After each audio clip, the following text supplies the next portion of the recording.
talked about how fast you got promoted. And like, obviously by the time that you were 21, you were leading people before you can even drink, right? Talk about like, because these are questions that I get a lot of times from, my coaching clients as well too, right? And, obviously, one of the things is many people are naturally introverted. Many people want to get promoted. Many people just don't know the proper steps to do something like that and be focused. Talk about how you were able to do it very quickly at such a young age. What were some of the, key elements to your success of getting promoted relatively fast? Yeah, I think the biggest things was I'm not one who's big on distractions. I'm not like if I set my mind to something, I'm going to do it. I don't really care how other people are like walking or what's considered, cool. Like I got to the point where I love being me and I love everything about me. So regardless of what society try to push in, saying like, oh well, you should be doing this. Most people want to go hang out in the clubs. I spent my time in two places: the gym or home. And when Mm, I'm in the gym, I like working out, I like playing basketball. And when I'm home, I was studying. I didn't do social media at a young age. I still don't really I don't do it at all really. Besides YouTube and my LinkedIn.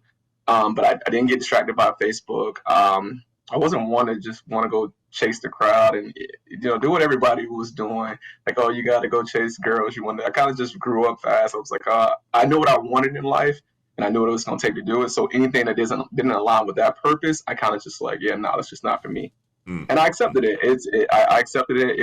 It got pretty lonely at times because at my peers were just thinking another way, so my circle was always small. I had like one friend for my whole like well, I had two good friends the whole time I was in Virginia for like 6 years, wow. and we operated the same way. And I didn't spend my time going out to the clubs. I wasn't into it.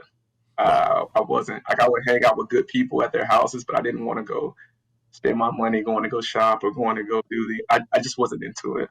I was Wow. more into like I know what I wanted in life, and I felt like I had to reach a certain point, and I would still be able to enjoy life once I Mm, reached that point. I didn't want to waste my energy per se, just blowing it. People like, oh, you got time to catch up. It's like, nah, I don't want to wait until I'm 40 or 50 to enjoy life. I want to enjoy life because it's people who live a life of no worrying. So that was my focus. And then, like I said, I shortly after I was 22, I had my first daughter, and that was just more motivation. Like I was already determined that I wanted a life. I come from a small town. I come from Quitman, Georgia. yeah. It's probably like 1,300 people there. We didn't even have a Walmart. So it's like one light going through town. So I'm like I used to go work on the farm with my granddad as a kid. So I knew what like hard work and physical work was. And I know how strenuous it can be, and I knew that I didn't want to put that on my body, nor did I want to like put that on my family. Not saying that it's not doable, but I just knew what I wanted going forward. Experiencing that once I had a chance to make another choice as an adult, I knew the type of man I wanted to be going forward. Mm, So mm. anything that didn't align with that, I just cast it away.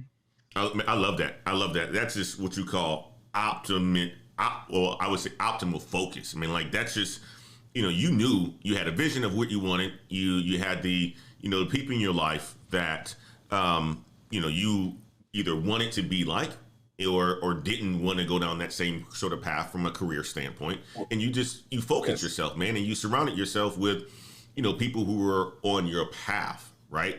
It's people who were on your path, and you had that vision and you took the steps to get there. I love that you said that. I absolutely love that you said that. And the people the part that really resonated was what you said about I didn't let the distractions in, right? I mean, like, a lot of us, a lot of the times, we let the distractions in, even myself, right? With, Facebook, Instagram, and now that I leverage it for a business, it still is a bit of a distraction.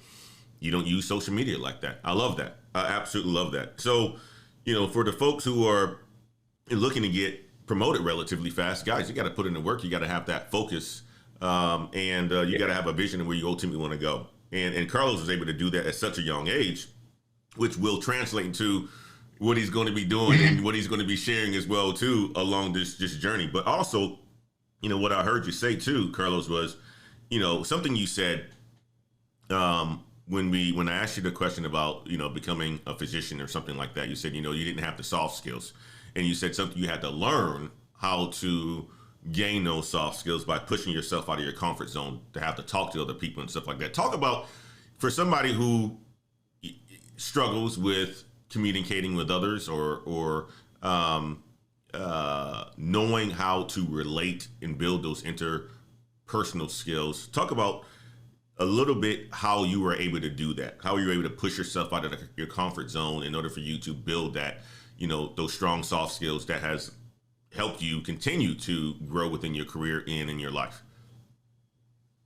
I think the first thing was like finding someone that has the ability to move a group of people. And I give a lot of credit to one of my first maintenance commanders, Commander Fentress. He was an amazing guy. Whenever he spoke, it kind of just feels like I was back on like a basketball team or a football team, like I could run through a wall.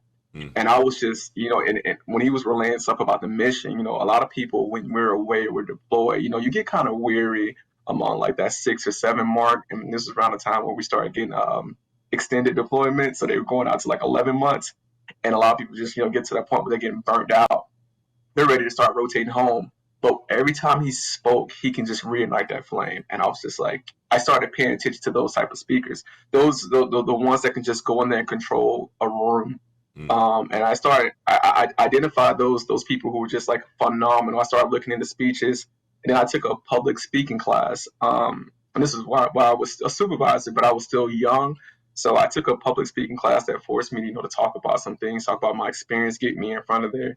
And then this right here, the phone. I mean, technology is at our hand.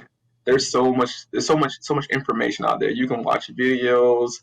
You can hire coaching. You can work on things like tone, pitch, the speed, breathing, hand gesture, things to get people to stay in tune to what you're saying.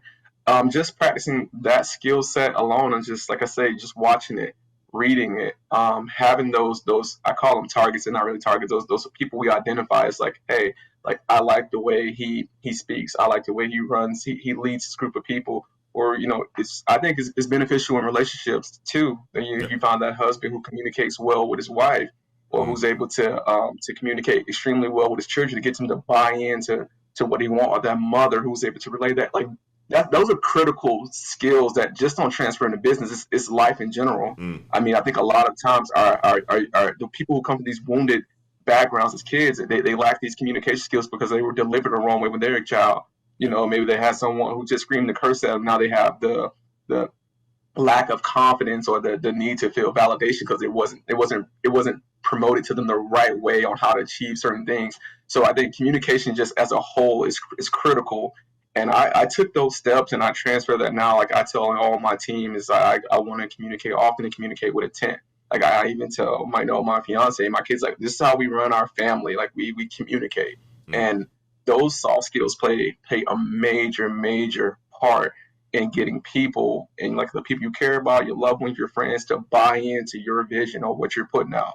So I believe that wholeheartedly. So that's one of the things I will constantly work on, because I would hate for the people that I love and care about the most to not reach a certain point because I wasn't able to give the message that they needed. I wasn't able to give it to them. They were able to receive it. I didn't identify them, like their social skills or their personalities. I wasn't able to identify that, to persuade this message like, hey, this is what needs to be done. So I studied it a lot, and I still do. It's not something I master. It's something like I read on. I mean, Clifton Strengths. I do 4 lessons with Steve Covey. I try reading emotional intelligence. I harp on this because I think it's critical. It's huge, Carlos. It is absolutely huge for everything you highlighted. You highlighted exactly what it's used for, right? For everything. And you want to have success. It is something that we always have to continue to get better at over time. And it's something that is an endless journey to improve your soft skills, because everybody's different. You should always be looking to fine tune it, to get better at it. And ultimately, the people who have the best soft skills and the best ability to relate with other people are the ones that are majority successful. Yeah.